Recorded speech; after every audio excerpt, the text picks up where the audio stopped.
அஸ்ஸலாமு அலைக்கும் வரஹ்மத்துல்லாஹி வபரகாத்துஹு. இஸ்லாத்தில் உருவ வழிபாடு இல்லை என்று கூறக்கூடிய நீங்கள் பிறைக்கு மிக முக்கியத்துவம் கொடுக்கின்றீர்களே, ஏன் என்ற அடிப்படையிலே உங்களுடைய கேள்வி இருக்கின்றது. பிறை சம்பந்தமாக நாம் தெரிந்து கொள்ளக்கூடிய விஷயங்கள் என்னவென்று சொன்னால், இஸ்லாம் ஒரு மதமாக மட்டும் இல்லை. ஒரு மதம் என்று சொன்னால் என்ன செய்யும்? நீ இவ்வாறு இறைவனை வணங்க வேண்டும், அவ்வாறு இறைவனை வணங்க வேண்டும், இறைவனிடத்தில் இவ்வாறு பக்தி கொள்ள வேண்டும் என்று சொல்லிவிட்டு தன்னுடைய அந்த உபதேசங்களை நிறுத்தி கொள்ளும். அதற்கு பிறகு அவன் இந்த உலகத்தில் எப்படி வேண்டுமானாலும் நடந்து கொள்ளலாம். ஒருவன் தீய வழியில் பொருளாதாரத்தை சம்பாதித்தாலும் அவன் அதிலிருந்து ஒரு பகுதியை கொண்டு போய் காணிக்கையாக செலுத்தக்கூடிய விஷயங்களை நாம் உலகத்திலே பார்க்கின்றோம். ஆனால் இஸ்லாம் என்ன செய்கிறது என்று சொன்னால், அதை வன்மையாக கண்டிக்கின்றது. இறைவனை எவ்வாறு நீ வணங்குகின்றாயோ அதே போல பிற மக்களிடத்திலும் நீ சிறந்த ஒரு மனிதனாக வாழ வேண்டும்.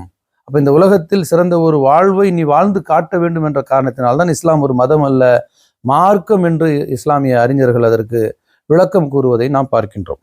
அப்படிப்பட்ட வணக்க வழிபாடுகளை பொறுத்த வரைக்கும் அதற்கு ஒரு காலங்கள் தேவைப்படுகின்றது.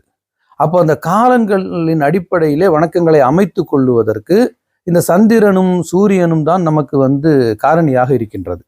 தனது திருமறையிலே இறைவன் கூறுகின்றான், வஷம்ஷு வல் கமரி பி ஹுஸ்பான். இந்த சந்திரனும் சூரியனும் காலத்தை கணக்கிடக்கூடியவையாக இருக்கின்றன என்று இறைவன் தனது திருமறையிலே கூறுகின்றான். இன்று விஞ்ஞானமும் என்ன செய்கிறது என்று சொன்னால், காலங்களை, மாதங்களை, வாரங்களை, ஆண்டுகளை, ஒரு நாளின் இரவு பகலை கணிப்பதற்கு இந்த சந்திரனும் சூரியனும் தேவைப்படுகின்றது. அந்த அடிப்படையில சந்திரனுக்கு என்று பிறைக்கு என்று மிகப்பெரிய முக்கியத்துவம் ஒன்றும் இஸ்லாம் கொடுக்கவில்லை. ஏன் அதை கொடுக்கிறது என்று சொன்னால், இன்றளவும் இயற்கையிலேயே சந்திரனுடைய அந்த பிறை தென்படுதல் என்பது ஒரு மர்மமாகவே இருந்து வருகின்றது. ஆய்வின் அடிப்படையில் வேண்டுமானால் சொல்லலாம், ஆனால் நேரடியாக நீங்கள் அதை பார்க்க வேண்டும் என்று சொன்னால் குறிப்பிட்ட அந்த நாளில் வரும், இல்லை என்றால் அதற்கு அடுத்த நாள் தான் வரும். அமாவாசை என்பது தெளிவாக இருக்கும், பௌர்ணமி என்பது தெளிவாக இருக்கும்.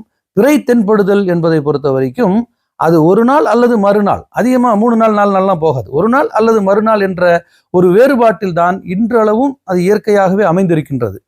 அப்படி இருக்கும் பொழுது சில வணக்க வழிபாடுகள் முஸ்லிம்கள் பிறையின் அடிப்படையிலே செய்யக்கூடிய கட்டாயத்தில் நாம் இருக்கின்றோம். அப்படித்தான் இறைவன் நமக்கு கற்றுக் கொடுத்திருக்கிறான். முதலில் பிறையை வைத்துதான் எல்லா வணக்க வழிபாடுகளும் இருப்பதாக நாம் விளங்குவது தவறு. நிறைய வணக்க வழிபாடுகளை நீங்க எடுத்துக்கொண்டீர்கள் என்று சொன்னால் சூரியனின் அடிப்படையில் தான் இருக்கின்றது. உதாரணத்துக்கு, ஒரு மனிதன் காலையில் எழுந்தவுடன் ஒரு தொழுகை தொழ வேண்டும். அந்த தொழுகை சூரியன் உதிப்பதற்கு முன்பு இருக்க வேண்டும், வைகறை தொழுகை. அதற்கு பிறகு ஐவேளை தொழுகையிலே 2ஆம் இடத்தில் வகிப்பது மதிய தொழுகை.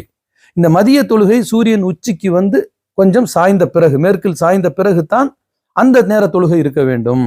அதற்கு பிறகு பிற்பகலுக்கு ஒரு தொழுகை இருக்கின்றது, அசர் என்று நாம சொல்லுவோம். இந்த பிற்பகல் தொழுகை எப்போ தெரியுங்களா? நான் ஒரு 6 அடி இருக்கிறேன்னா என்னுடைய நிழல் ஒரு 6 அடி வந்துச்சுன்னு சொன்னா அதற்குரிய நேரம் துவங்கிருது. அதாவது சூரியன் மறைவுக்கும் சூரியன் உச்சிக்கும் ஒரு இடைப்பட்ட நேரம்னு வச்சுக்கோங்க. இது பிற்பகல் தொழுகை. அதற்கு பிறகு உங்களுக்கு அந்தி சாயும் தொழுகை இருக்கிறது. இது மகரிப் என்று அரபியில சொல்லுவோம்.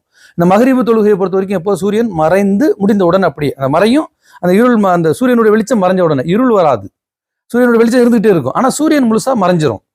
இது ஒரு தொழுகை. அதற்கு பிறகு இந்த சூரியன் எல்லாம் மறைந்து அதனுடைய சுவடுகள் எல்லாம் போய் முழு இருள், கார் இருள், இரவு துவங்கும். அது ஒரு 7:30 8 காலத்திற்கு ஏற்ப உங்களுக்கு பருவநிலைக்கு ஏற்ப அது மாறுபடும். இப்படி ஒரு தொழுகை இருக்கிறது. இது இரவு தொழுகை, இஷா தொழுகைன்னு சொல்லுவோம். இப்போ இந்த எல்லா தொழுகையிலேயும் பிறை சம்பந்தப்பட்டிருக்கான்னு பாருங்க, கண்டிப்பாக இருக்காது. பிறைக்கும் இதற்கும் எந்த ஒரு சம்பந்தமும் கிடையாது. அதே போல நோன்பு நோற்பதும் நோன்பு திறப்பதும் சூரியனை வைத்துதான். அதனால முஸ்லிம்கள் சூரியனுக்கு முக்கியத்துவம் கொடுக்குறோம் அப்படின்னு நீங்க சொல்லுவீங்களா? சொல்ல மாட்டோம். சூரியனை வணங்குறோம்னு சொல்லுவீங்களா? அதுவும் உங்களால் சொல்ல முடியாது. ஏனென்றால் நாம் சூரியனை வணங்க மாட்டோம், சந்திரனை வணங்க மாட்டோம். அப்ப சந்திரனுக்கு ஏதோ முக்கியத்துவம் முஸ்லிம்கள் கொடுக்கறதா சொல்றீங்க. இவ்வளவு சூரியன் அடிப்படையில் தான் நாம கொடுத்துட்டு இருக்கிறோம். ஒரே ஒரு விஷயம் சந்திரன் அடிப்படையில் வருது. அது என்னன்னு கேட்டீங்கன்னு சொன்னா, அரபு மாதங்கள், இஸ்லாமிய மாதங்கள் கிடையாது, அரபு மாதங்கள். அரபு மாதங்களை பொறுத்த வரைக்கும் சந்திரனின் அடிப்படையில் கணிக்கப்படுறதுனால என்ன நன்மைன்னு கேட்டீங்கன்னு சொன்னா, சூரியனின் அடிப்படையிலான மாதங்களுக்கு 365 நாட்கள் என்று சொன்னால், உங்களுக்கு இந்த சந்திரனின் அடிப்படையிலான நாட்கள் உங்களுக்கு எவ்வளவு வரும்? 355 வரும். ஒரு 10 நாள் கம்மியா வரும். இப்போ உங்களுக்கு நல்லாவே தெரியும், போன வருஷம் ரம்ஜான் வந்ததுல இருந்து ஒரு 10 நாள் குறைஞ்சு இந்த வருஷம் வரும். ஒவ்வொரு வருஷம் 10 நாள் குறைஞ்சிக்கிட்டு போகும். இப்படி குறைஞ்சிக்கிட்டு போனா என்ன ஆகுன்னு கேட்டா, அந்த ரமதான் என்பது ஒரு சாதாரண மாதம் கிடையாது. இந்த மாதம் முழுவதும் முஸ்லிம்கள் நோன்பு நோக்க வேண்டும். இது ஒரு குறிப்பிட்ட அந்த ஆங்கில மாதத்தின் அடிப்படையிலே வடிவமைத்து விட்டால் ஒரு பகுதியில் உலகம் முழுவதும் இந்த இஸ்லாமியர்கள் நோன்பு நோக்கிறாங்க. அப்போ உலகம் முழுவதும் நோன்பு நோக்கக்கூடிய மக்களுக்கு, ஒரு பகுதியில் இருக்கக்கூடியவர்களுக்கு அது உங்களுக்கு ஒரு குளிர்காலத்திலையும், இன்னொரு பகுதியில் இருக்கக்கூடியவர்களுக்கு அது ஒரு கடுமையான வெப்பத்தின் காரணமாகவும் இருந்தால் ஒரு சாராருக்கு இந்த நோன்பு சிரமமா போயிடும். அதனால நீங்க பாத்தீங்கன்னா உலகம் முழுவதும் டிசம்பர்ல குளிரா இருக்கும். இதே சமயத்தில் நீங்க ஆஸ்திரேலியா போனீங்கன்னா அங்க கோடையா இருக்கும். அப்ப டிசம்பர் தான் ரமதான் என்று நோன்பு நோக்கக்கூடிய மாதம் என்று தீர்மானித்தால் உலகத்துக்கு இலகுவாக இருந்தாலும் ஆஸ்திரேலியா இருக்கிறவங்க சிரமமா போயிடும். அதனால இறைவன் இப்படி ஒரு வணக்கத்தை உங்களுக்கு எல்லோருக்கும் சாதகமாக அமைக்க வேண்டும் என்பதற்காக இந்த ஒரு மாதத்தை மட்டும் ரமதானை என்று நீங்கள் கணிக்க வேண்டும் என்று சொன்னால் சந்திரனை வைத்துதான் கணிக்க வேண்டும். அப்படி சந்திரனை வைத்து கணிக்கும் பொழுது என்ன ஆகுன்னு சொன்னா 355 நாட்கள் தான் ஆண்டுக்கு வரும்.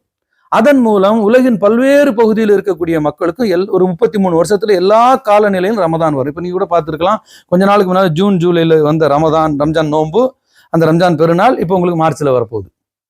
இப்படியே படிப்படியா குறைஞ்சிட்டே போகும். இதற்காகத்தான் இதை மட்டும்தான், அதாவது இந்த மாதத்தினுடைய அந்த இதை தேர்ந்தெடுப்பதற்கு மட்டும்தான் உங்களுக்கு பிறை என்பதை பார்த்து அந்த நிலவின் அடிப்படையில் கணிக்கிடக்கூடிய அந்த மாதங்களை முஸ்லிம்களாகிய நாம் பின்பற்றுகிறோம். சும்மா பின்பற்றல, இவ்வாறுதான் பின்பற்ற வேண்டும் என்று இறைவன் கட்டளையிட்டுள்ளான்.